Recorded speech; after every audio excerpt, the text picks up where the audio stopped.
Okay, and welcome to this week's Why I Do show. And it gives me great pleasure to welcome a long-term friend of mine, Mr. Gautam Ganglani, to the show. Gautam, welcome. Thank you, Phil. It's an absolute pleasure to be with you today. No, and of course, with the fantastic technology we have this day, you're coming all the way from India. So, Gautam, without further ado, I would love to know why you do what you do. What a great question, Phil. And typically my answer to that question was, we represent global authors, speakers, coaches. We organize great events that inspire people to be the best version of themselves. And we help companies grow year on year, despite, fast changing economies. That would have been my standard answer. But I have to actually thank you because you helped me discover my why in a coaching session that we had many years ago. And that's when you questioned me and asked me, why I do what I do. And as I answered with that initial answer, you questioned that answer and you questioned that answer. And after several questioning to me, I really went deep thanks to your questioning strategy and as a coach.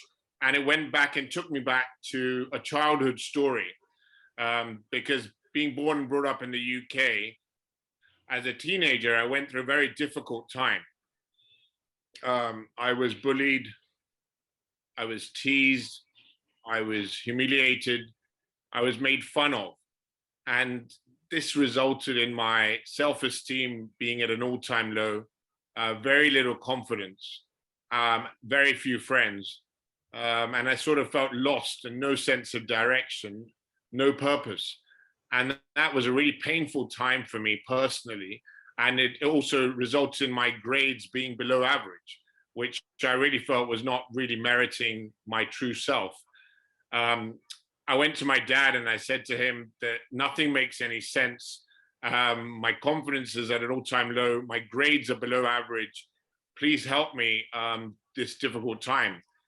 And he said, I'm going to give you 3 pieces of advice. And this advice is going to help you for the rest of your life. Are you willing and open to listen to my advice? I said, yes, Dad, absolutely. He said, first and foremost, before I give you that advice, I want you to understand what you're going through now is absolutely normal in the sense that you're going through a challenging time.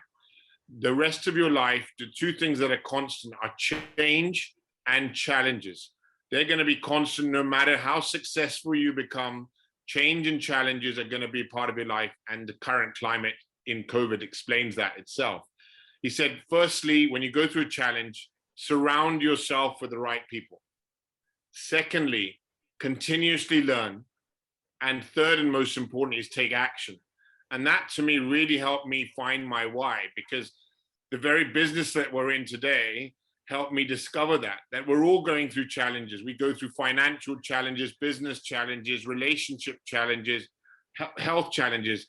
But who do you surround yourself with? Do you surround yourself with people who inspire you, educate you, engage you, make you feel the best version of yourself?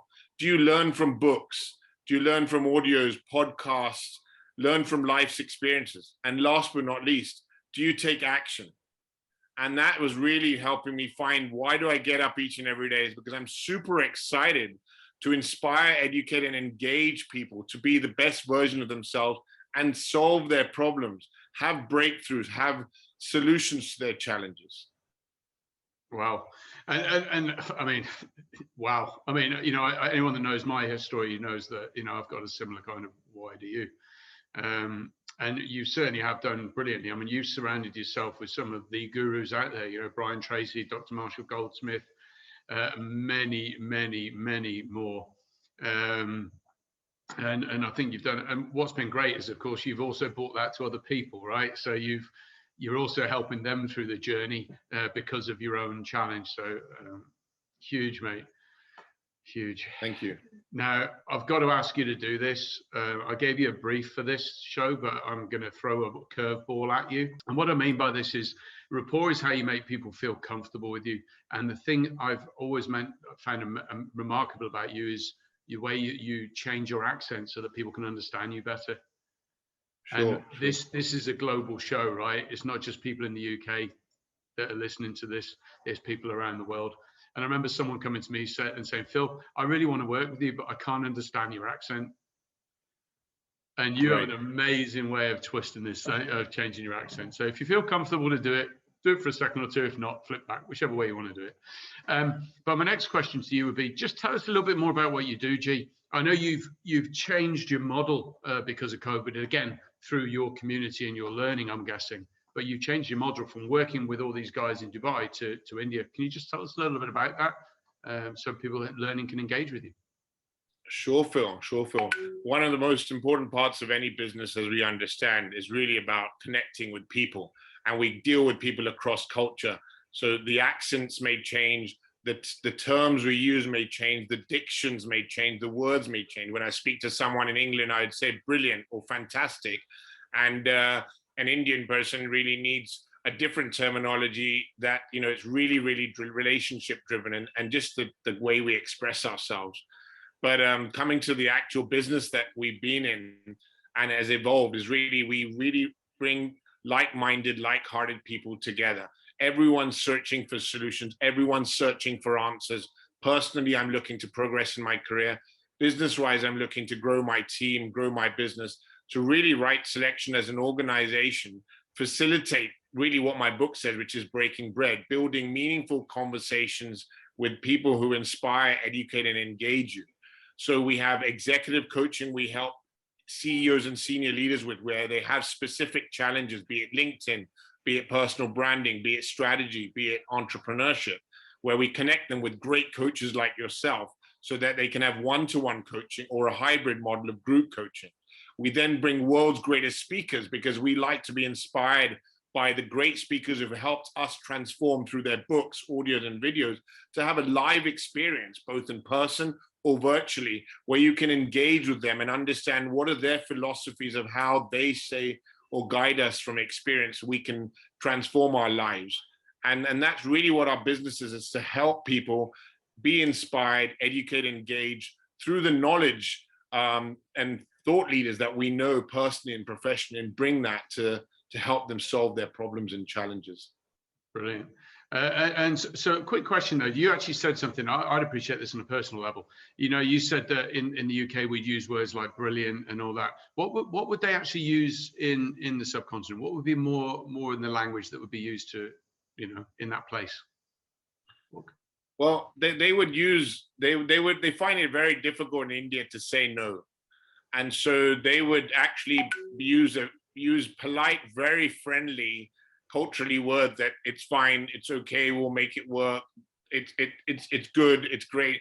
Now they mean that with good intentions, but it doesn't necessarily mean a yes. So you have to make the customers in India feel really, really comfortable to be more authentic and honest with you. They don't mean to be evasive, but they just don't like to upset you, because culturally we're very warm, friendly. We want to be friends with everyone. We treat everyone like family and friends. And that's the distinct thing, is make them feel comfortable. I appreciate this may not be right for you, and feel comfortable. Tell me, no, I really value your time. So this is the kind of approach I really go out of my way to make them feel really comfortable. And I don't talk business for at least 2 meetings with a client in India. I make sure we build rapport. I understand about their personal challenges and help them in any way I can, so they feel really comfortable to be more honest and open with me, and to be able to say no. And I don't take offense to that. I make them feel comfortable. And that's what I really make a conscious effort to do with Indians. And that's huge. I mean, you know, I'm based here in the UAE, and of course, a large portion of the population here are, you know, from India and that sort of region. And I think that's really sound advice, because coming from the Western world, we just say no when we mean it, and that's it. And so there are obviously confusions. So that's great advice. Okay. Thank you. Now the most serious bit. Okay. Yes. Ready? Okay. Ready. So the most serious bit is, Mr. Gautam Ganglani, if you were stuck on a desert island, with the exception, of course, of your lovely wife and your gorgeous children, who would you want to be? Who would you want to be marooned on a desert island with? Anybody living or deceased? What a question, Phil. There's so many different ways you could answer this, but I'm going to say this from a person I have great respect and really admire is actually the former President Obama. To me, I really am impressed with someone who can speak with clarity, with tonality, have a great sense of humor, and to some extent, like my dad, is cool, calm, and collected. And I really, really would love to learn of his wisdom, to be from where he came and be the first president from, his background, and to becoming the US president of, a presidency of the entire world, someone looks up to as a role model. And to have gone through that, I'd love to hear of his journey in becoming the president, his journey in 8 years, and how he dealt with so many different pressures that he was under, both in the US and internationally. And just the way he stays composed when he communicates. Because to me, in my life, personally and professionally, everything in our lives is about communication. And I want to learn from the best in the world, and to be on on an island with him. I'm sure I'd get all the wealth of knowledge of what really made him one of the greatest presidents that I've experienced personally and professionally. Sounds like a good call to me. I think I'll sit myself on the same island and listen. Okay, Gautam, as always, absolute pleasure being around you. As well as I do, we're in different countries, but obviously we stay in constant, regular touch, and it's been an absolute pleasure to have you on the show. Gautam, thank you so much. Thanks for being with us. An absolute pleasure. Feelings are mutual. Thank you, Phil. Take care, guys. All the best.